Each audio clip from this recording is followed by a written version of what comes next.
ಎಲ್ಲರಿಗೂ ನಮಸ್ಕಾರಗಳು. ಗುರುಮಾತೆಯಾದ ಶ್ರೀಮತಿ ಶ್ರೀದೇವಿ ಪೂಗಾರ್ ಅವರಿಗೆ ಹೃದಯಪೂರ್ವಕ ಸಾಷ್ಟಾಂಗ ನಮಸ್ಕಾರಗಳು.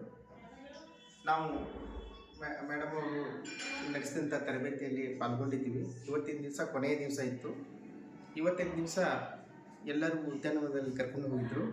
ಅಲ್ಲಿ ವಾಕಿಂಗ್ ಮೆಡಿಟೇಷನ್ ಮಾಡಿದ್ವಿ ಪ್ರಪ್ರಥಮವಾಗಿ. ನಿನ್ನೆ ಸಾಯಂಕಾಲ ಹೇಳಿದ ಹಾಗೆ ನಾವು ಎಲ್ಲರೂ ನಮ್ಮ ಮ್ಯಾನಿಫೆಸ್ಟೇಷನ್ ಒಂದು ಪ್ರಯೋಗ ಮಾಡಿದ್ವಿ. ಮ್ಯಾನಿಫೆಸ್ಟೇಷನ್ ನಿನ್ನೆ ಎಲ್ಲರೂ ಬರ್ಕೊಂಡಿದ್ವಿ. ಆ ರೀತಿ ಬೆಳಿಗ್ಗೆ ಅದನ್ನು ಕಲೆಕ್ಟ್ ಮಾಡೋಕ್ಕೆ ಕೊಟ್ವಿ. ಎಲ್ಲರೂ ಅದನ್ನು ಸಾಲಾಗಿ ಹಾಕಿದರು. ನಂತರ ಮೇಡಮ್ ಅವ್ರ ನಿರ್ದೇಶನದಂತೆ ನಾವು ಪ್ರತಿಯೊಬ್ಬರದ್ದು ನಾವು ನೋಡ್ಕೊತ ಹೋದ್ವಿ. ಅಲ್ಲಿ ಎಲ್ಲರಿಗೂ ಆ ಯೂನಿವರ್ಸ್ ಅವರ ಆಶೆಯನ್ನು ಈಡೇರಿಸಲಿ ಅಂತ ಅವ್ರು ಪ್ರೇಯರ್ ಮಾಡಿಕೊಂಡು ಅದಕ್ಕೆ ಧನ್ಯವಾದ ತಿಳಿಸಿ ಹಾಗೆ ರೀತಿ ಮುಂದುವರಿತಾ ಇದ್ವಿ. ಹೀಗೆ ಪ್ರತಿಯೊಬ್ಬರು ಸಾಕಷ್ಟು ಜನ ಸಾಕಷ್ಟು ತಮ್ಮ ನೋವು ನಲಿವುಗಳನ್ನು ತಮ್ಮ ಆಶೆಗಳನ್ನು ಎಲ್ಲ ಬರೆದಿದ್ರು. ಅದನ್ನೆಲ್ಲ ನೋಡಿದ್ದೀವಿ. ಅದಕ್ಕೆ ನಾವು ಮ್ಯಾನಿಫೆಸ್ಟೇಷನ್ ಪ್ರೇಯರ್ ಮಾಡ್ಕೊಂಡಿದ್ವಿ. ಇನ್ನರ್ಸ್ಗೆ ದಯವಿಟ್ಟು ಅವರು ಎಲ್ಲ ಒಂದು ಆಶೆಗಳನ್ನು ಈಡೇರಿಸಂತೆ ಪ್ರಾರ್ಥಿಸಿದ್ದೀವಿ. ಅದರಲ್ಲಿ ವಿಶೇಷವಾಗಿ ಇಬ್ಬರು ಬರೆದಿದ್ರು, ಸ್ವಾರ್ಥಕ್ಕಲ್ಲದೆ ಸಮಾಜಕ್ಕಾಗಿ ಬರೆದಿದ್ರು. ಅದಕ್ಕೆ ಅದು ತುಂಬ ನಮ್ಗೆ ಖುಷಿ ಕೊಟ್ಟಿದೆ.